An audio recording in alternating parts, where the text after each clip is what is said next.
Hello guys, welcome to my YouTube channel. आज हम बात करेंगे ऑक्शन, जो जिस प्लेयर कहाँ पे गया है। मेन मतलब बात करेंगे कि जो ज़्यादा पैसा लेंगे और टॉप 5 बाई क्या है, और यही आईपीएल के ऑक्शन पे बात करेंगे।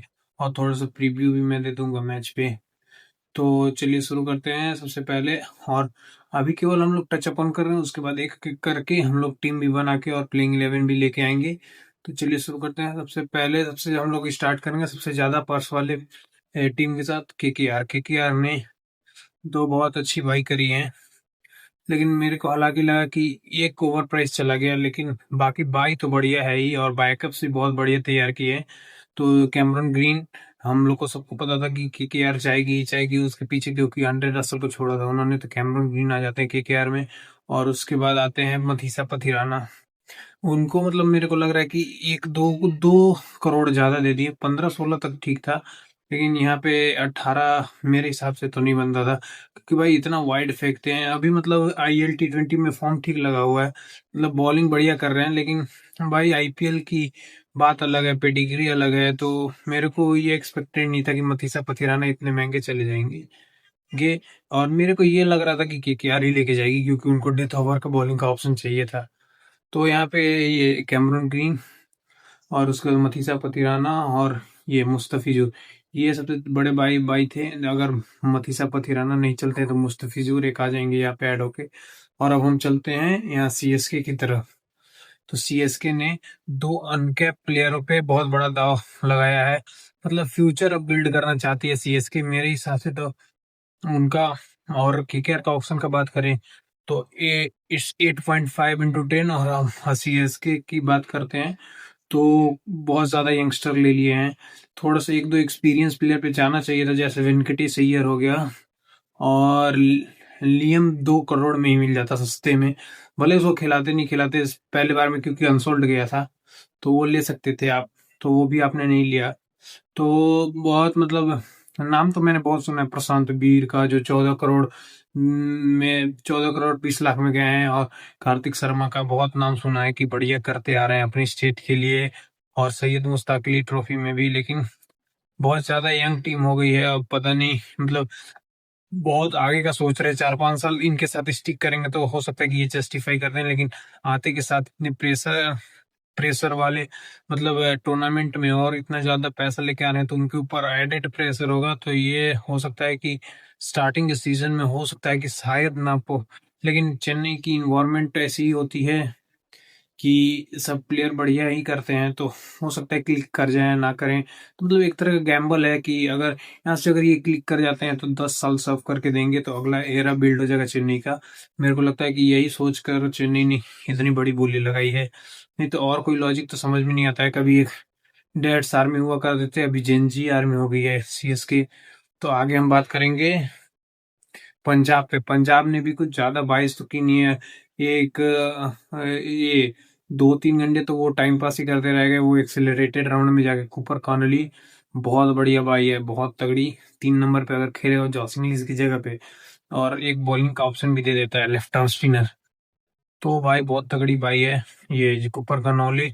और बेन डॉसेस मतलब यहाँ पे रिकी पॉन्टिंग का साफ साफ फ्लेवर दिखता है कि ये ऑस्ट्रेलियन ऑस्ट्रेलियन ही केवल भरे जा रहा है। तो ऐसे तो इनकी टीम बनी हुई है, एक दो उठाने थे। एक मैं ये इनके लिए ये डिसअपॉइंटेड होगा कि एक स्पिनर नहीं ले पाए। बाकी तो इनकी टीम सेटल्ड ही थी और बढ़िया ही लग रही है। तो यहाँ पे मैं सीएसके को नंबर दूंगा 7। और ये पंजाब को दूंगा ये 8, 8, 8 या 8.5। ये भी लमसम केकेआर के ही स्लॉट में आते हैं, क्योंकि इनका ऑप्शन बढ़िया ही गया था। और आगे हम बात करें तो लखनऊ सुपर जायंट। भाई लखनऊ सुपर जायंट से हमको समझ में नहीं आया, क्योंकि अगर ये मोहिंदु अस्तरंगा बढ़िया भाई है, एनरिक नोकिया भाई बहुत पीट रहा है इस बार। इस साल तो बहुत ज्यादा इंडिया में ही देख लो, बहुत ज्यादा मार खा रहा है 10-10 की रन रेट से। तो वो मेरे को लग रहा है कि और जॉस इंग्लिश जिसका कोई मतलब वो सिर पैर ही नहीं है, मतलब 4 मैच खेलने आएगा वो। अगर आप क्वालिफायर में पहुंचते हो तब वहां से 4 मैच होते हैं, अगर वो खेलने आएगा क्वालिफायर में आप पहुंचोगे तब नहीं खेलेगा। तो इतना बड़ा मतलब 2026 का सोच लेके आप आए हो। जॉस इंग्लिश ही मुझे लगा 2026 में तो बहुत सारे प्लेयर भी रिलीज होंगे। तो मेरे को नहीं लगता कि इनका ऑप्शन कुछ ठीक गया है। बाकी हम आगे बात करते हैं जीटी पे। तो जीटी ने जेसन होल्डर को ऐड किया है, वो भी उनका सीपीएल बढ़िया जा रहा था।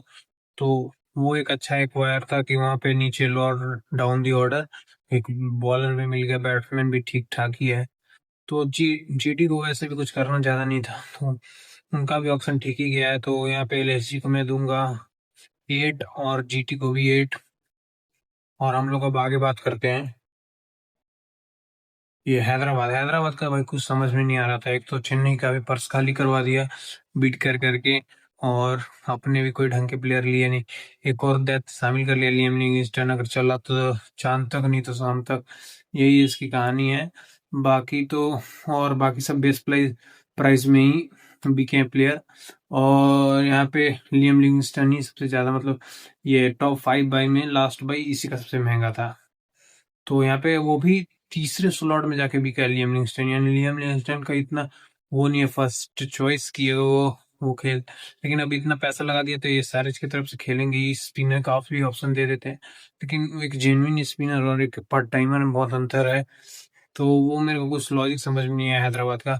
इतने बड़े पर्स के साथ गए थे ना, अपने मोहम्मद सामी का कोई रिप्लेसमेंट लाए, ना ही स्पिनर लेके आए, तो अब करने क्या गए थे? मेरा तो यही सवाल रहेगा।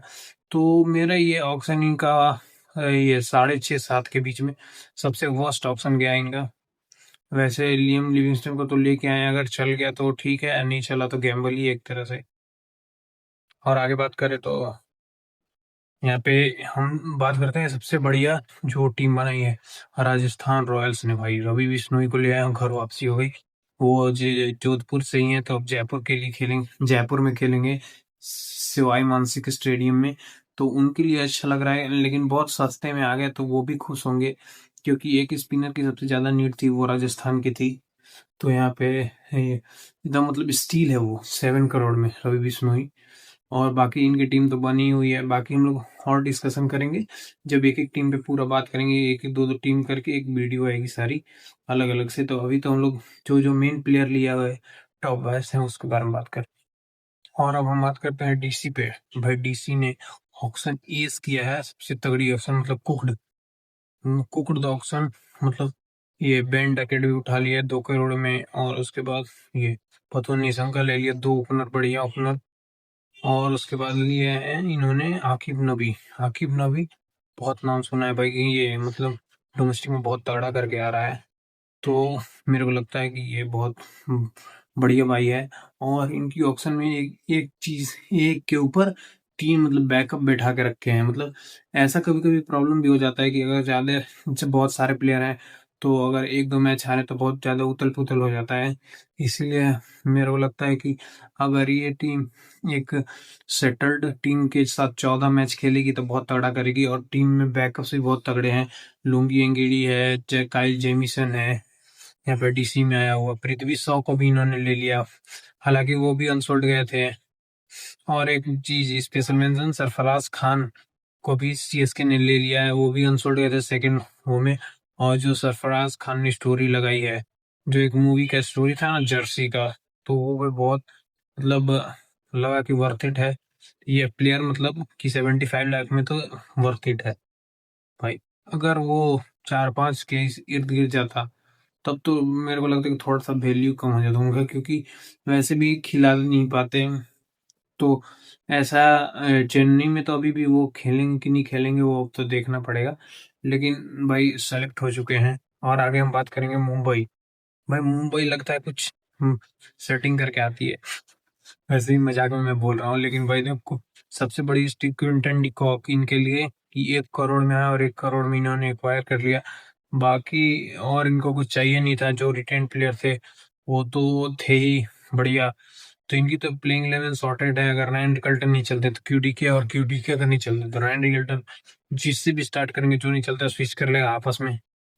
तो ये बढ़िया हो गया मुंबई के लिए।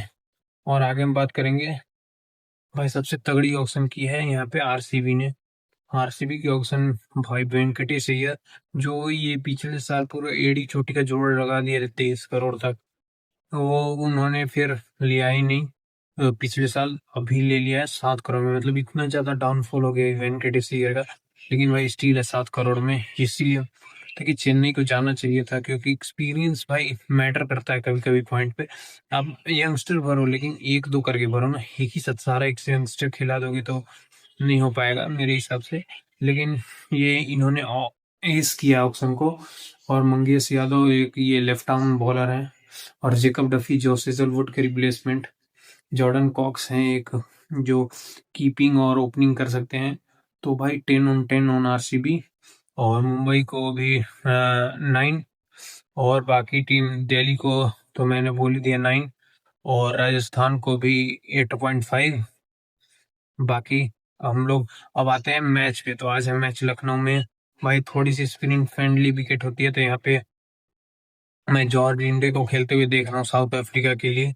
उसके बाद हम लोग बात करें तो और कुछ ज़्यादा चेंजेस तो नहीं होने चाहिए, और यहाँ के पीछे मतलब सपाटी होगी, क्योंकि पहले भी ये आईपीएल के मैचेस में मैंने हम लोगों ने देखा जब से ये पिच रिले हुई है सब पार्टी है। तो देखते हैं किस तरह से मतलब टीम जाती है। 2-1 से इंडिया लीड कर रही है, तो साउथ अफ्रीका हो सकता है कि बाउंस बैक करे कि ना करे। और इंडिया की बात करें तो भाई सबसे पहले गौतम गंभीर से तो ये रिक्वेस्ट है कि छेड़छाड़ ज़्यादा ना करें, और ये कोई चेंजेस तो अभी हो लगता नहीं है कि होगा। हाँ, बस एक अपडेट है कि अक्षर पटेल की जगह पे शहबाज अहमद टीम में आए हैं, लेकिन वो खेलेंगे कि नहीं खेलेंगे वो भी देखना पड़ेगा। बाकी तो सेम टीम से जाएगी नहीं इंडिया। तो देखते हैं कि क्या होता है मैच में, और रिव्यू हम लोग कल लेके आएंगे। तब तक के लिए thank you so much. Like से सब्सक्राइब करो भाई लोग, बहुत ज़्यादा शेयर करो, सब्सक्राइब भी करो। ये बहुत ज़्यादा मेहनत कर रहा हूँ मैं, रोज़ वीडियो डालता हूँ। और थैंक यू। जय हिंद।